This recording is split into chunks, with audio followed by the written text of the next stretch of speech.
फलटणमधल्या प्रसिद्ध जुन्या राम मंदिरच्या शेजारीच माझं शूट होतं आता.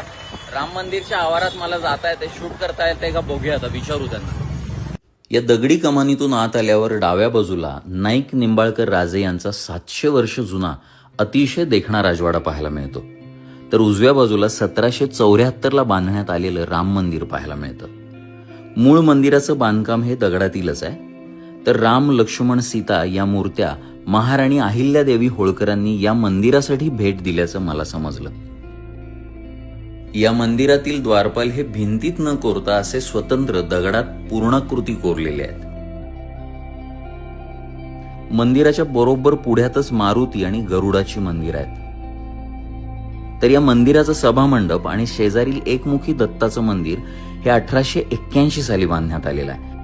त्यामुळे दोन्ही सभामंडप एकसारखेच दिसतात. सुंदर नक्षीकाम केलेले लाकडी खांब मंदिरांची शोभा वाढवतात. एकमुखी दत्ताचं मंदिर हे विरळच पाहायला मिळतं.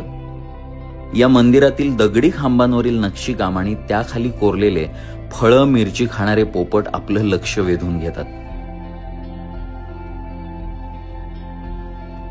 तुम्ही कधी फलटणला आलात तर या देखण्या वास्तूंना आवर्जून भेट द्या.